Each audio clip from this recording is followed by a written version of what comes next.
underline. Omong dikit tapi nyelekit. Bersama Om Bob. Temukan di channel YouTube Om Bob Indonesia. Om Bob, banjir di Demak mengakibatkan ribuan orang mengungsi. Bagaimana Om Bob menggarisbawahi masalah ini? Demak itu kan posisinya antara Semarang menuju ke timur. Ya, banjir dari Demak ini mengakibatkan jalan terputus. Jadi dari Semarang mau menuju ke Jawa Timur tuh terputus. Ya. Dan banjir di Demak ini itu sudah terjadi 50 tahun. Tiap tahun tuh banjir. Ya, tiap tahun banjir terus ya. Tapi kali ini adalah banjir yang terbesar selama 30 tahun. Ya, terbesar. Dan terlama. Ya, ini kalau kita lihat tuh udah hampir seminggu ini hujan terus kan. Bukan hujan terus, banjir terus kan. Oke. Terus ada berita sudah susut. Ya, sekarang banjir lagi gitu ya. Jadi seolah-olah ini banjir di Demak itu senjata pamungkasnya itu hanyalah mengharap supaya airnya surut. Ya, seperti itu. Nah, kejadian sekarang ini yang banjirnya jauh lebih gede itu katanya kemarin ada tanggulnya yang jebol.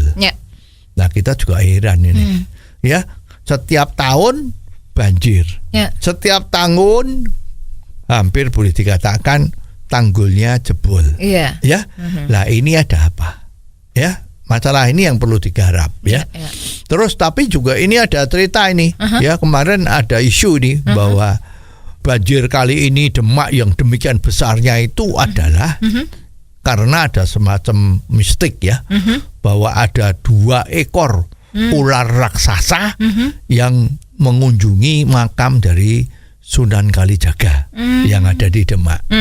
Ya lah, dengan adanya ular gede ini ya mestinya supaya berenangnya cepat kan perlu air gitu ya. Ya, jadi ini gara-gara ada itu maka banjirnya gede setengah mati ya. Nah, sebetulnya kalau kita mau bicara secara rasio ya, itu ya memang ini kok bisa ya 30 tahun 50 tahun tuh kok tiap tahun banjir. Itu sebetulnya gimana? Ya, penanganannya itu gimana? Pejabat yang menangani ini itu bagaimana? Ya, nah, ada yang ngomong ini kan karena ini urusannya udah gede kan mestinya gubernur itu juga mikir dengan benar kan? Ya, namanya gubernur itu kan menguasai daerah Jawa Tengah. Nah, sekarang kalau Demak itu banjir terus setiap tahun selama 50 tahun, apa yang terjadi? Gitu kan? Nah, sekarang bilang tanggulnya jebol. Lah, tanggulnya jebol kok sering jebol. Lah, ini kontraktornya atau yang bikin bagaimana? Anggaran pasti sudah ada. Ya, tapi kok jebol terus?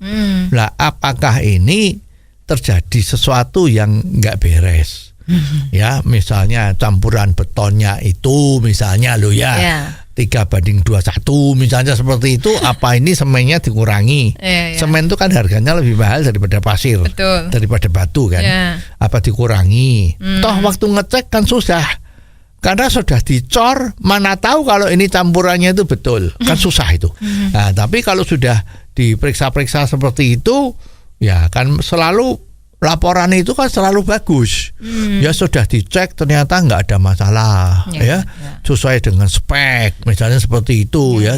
Tapi ya aneh ya, kenapa kok selalu bendungannya jebol ya. Nah, ini kan repot ya. Jadi mestinya ini ada sesuatu yang salah di dalam melakukan penilaian terhadap kinerja dari yang berkepentingan atau yang bertanggung jawab.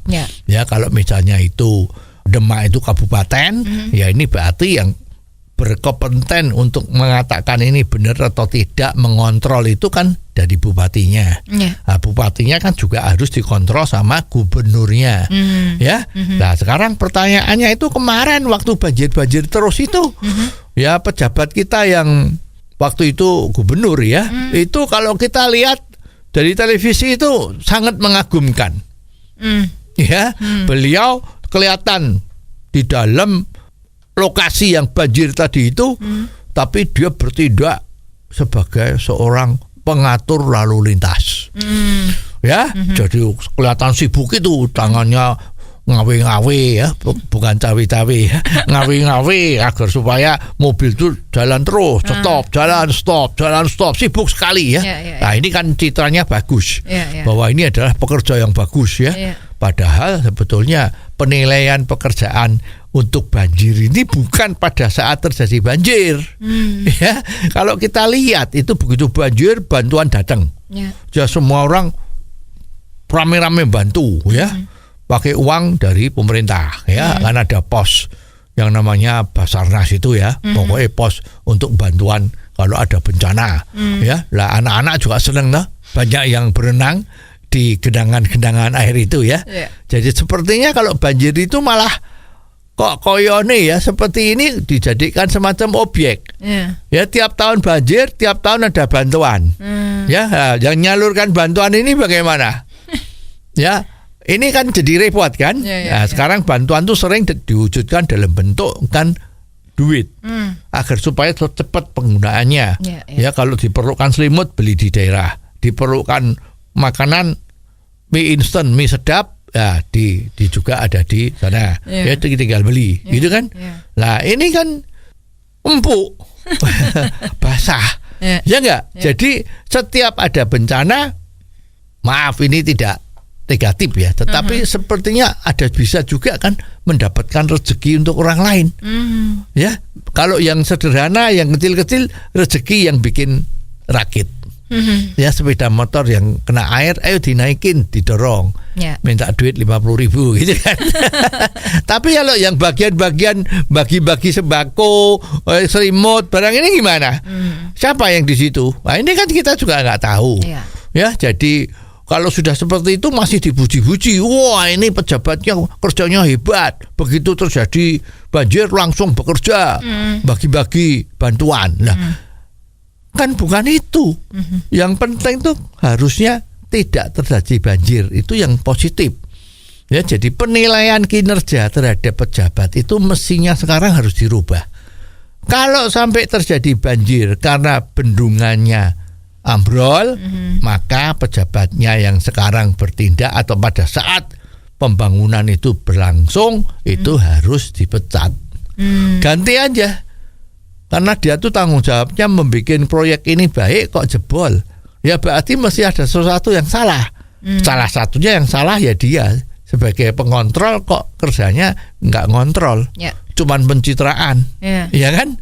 Ya, masa kita malu sama negara Belanda sih? Belanda itu kan negaranya di bawah permukaan laut. Kenapa di Belanda nggak pernah banjir? Ya kan, nah belajarlah dari negeri Belanda.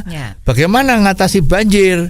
Masa ini 50 tahun di Demak itu nggak banjir?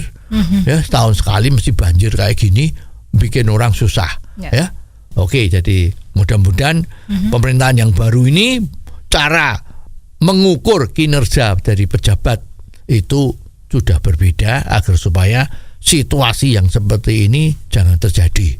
Oh, jadi begitu ya Om Bob. Jelas deh sekarang. Terima kasih Om Bob untuk waktunya. Sampai ketemu lagi di waktu yang akan datang. Underline. Omong dikit tapi nyelekit. Bersama Om Bob. Jika Anda suka dengan channel ini, jangan lupa subscribe, like, dan komen.